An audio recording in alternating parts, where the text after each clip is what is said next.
Okay, so today I want to talk about Long Lartin Prison. And Long Lartin Prison is a prison in the UK which holds about 500 of the most serious offenders in the UK, people in for life sentences and things like this. This prison was inspected at the end of last year, and there's a report out about it. And this is exactly the sort of thing that the mainstream media should be all over, right? Reading it, digging out the details from this report, and talking about what's going on there in the newspapers, on TV. This is exactly the sort of thing that we should all know about. But guess what? Seen any coverage? No. Exactly. Who's going to be reading that report from cover to cover and explaining to you what's in it? Yep, that's right. It's a comedian. This is so not my job. But let's just hit the top line first of all. Here's what's going on at Long Lartin Prison. That it's infested with rats. Lots of the older wings of the prison don't have toilets in the cells, so instead inmates are given essentially a bucket, and it takes so long for those buckets to get emptied that lots of prisoners have been throwing the contents of those buckets, their own piss and excrement, out of the window just to get rid of the smell. So the whole place stinks because it is essentially surrounded by a sort of growing amount of human waste. This prison was inspected last time and it was found to be inadequate. It's now gotten worse on almost all of the measures that they measure it on. Violent incidents have risen dramatically, both against other prisoners and against prison officers. And there's a massive, massive shortage of staff, and turnover is really, really high. People leaving. People are being locked in their cells, inmates locked in their cells for hours and hours and hours every day, typically only coming out for a couple of hours each day. Lots and lots of prisoners have been restrained, and again, this has gone up a lot since it was last inspected. And when prisoners are restrained, you're supposed to fill in a form and explain what happened and why it happened, so that you can hopefully avoid having to do that in future and make sure that all alternatives have been offered before restraint is resorted to. But paperwork not even filled in, even when inmates have been like tased and stuff like that. Access to education is poor. Inmates are not getting the access to that stuff that they would like and that they're supposed to get. The place is cold, the food is poor, especially for those who have specialist diets. Self-harm levels are through the roof. There's no support in place at all for neurodiverse prisoners, and some said that they had struggled to understand the prison rules, interact with staff. I mean, casual things they've written in this report, like some prison officers were unsure where emergency medical equipment was stored. Like that shouldn't be the case for a brownie troop. The end of life cell is not suitable. Like there isn't even a suitable place to die in this prison. And you might be thinking, well, this is where like the worst people in our society are. So, if we're going to cut corners, maybe that's somewhere that I'm okay with leaving these people surrounded by rats and bucket toilets and all the rest. But like, first of all, and like right at the very top, let's just say that there are innocent people in prison. That's been true from like day one of prisons, and there are lots of brilliant organisations out there like Reprieve who are fighting to get people out of prison when it emerges that in fact they haven't committed these crimes. So we have to bear in mind that some people being subjected to these conditions are undoubtedly innocent. But even if we sort of overlook that, let's look at who is in Long Lartin Prison.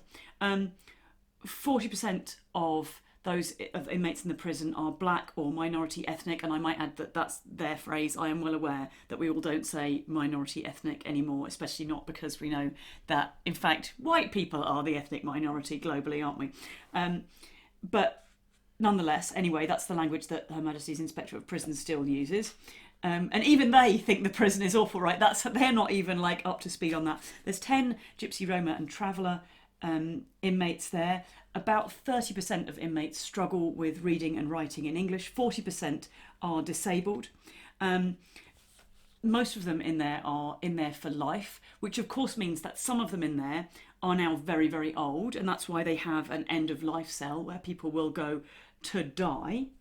And of course we also know that that there are lots of prisoners in there who are neurodiverse and so on. And in particular, a lot of the issues that that raises have not been addressed. Like, we know there's lots of Muslims in there because there have been complaints that there isn't an opportunity for them to wash properly before there's Friday prayers. We know there are lots of minorities in there because there's been a dramatic rise in complaints of discrimination, which the report says have not been addressed.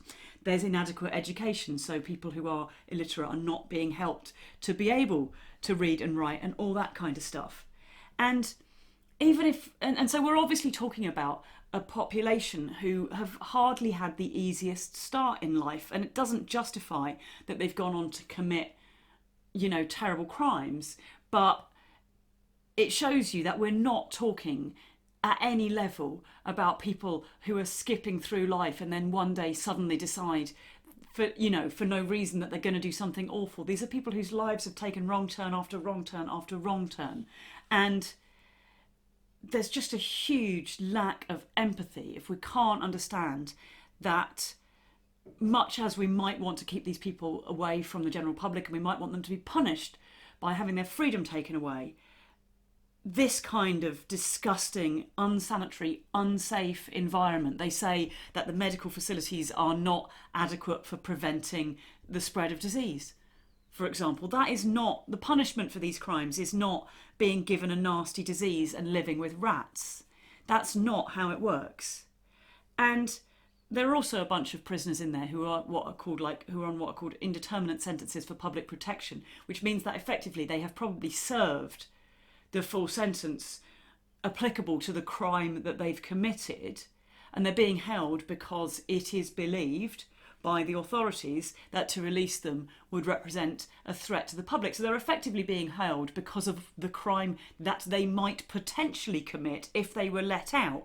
And I mean, there's a huge debate to be had about whether that should ever be used and whether that's actually an acceptable way to treat people. But if we accept that we are restricting people's freedom because if we let them out, we think that they would be likely to hurt or harm people, then surely we can at least agree that they need to be kept in humane conditions, because they haven't actually committed this crime that we think they're going to commit.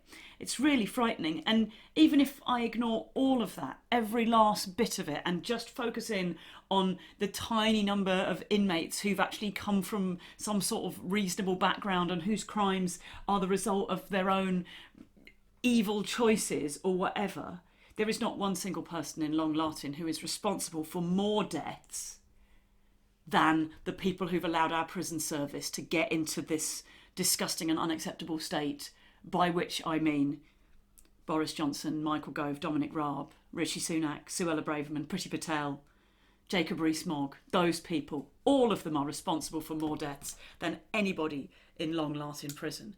And maybe it's about time we sent them down to go and live with the rats and accepted that it is a measure of our society how we treat people in prisons like Long Lartin, and the situation has to be changed. It's just absolutely disgusting.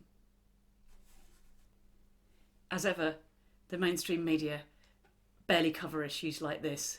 How many of these frickin' journalists have actually read the report on Long Lartin Prison? In order for me to keep doing research like this and producing videos like this, I am reliant upon people sponsoring me to do it.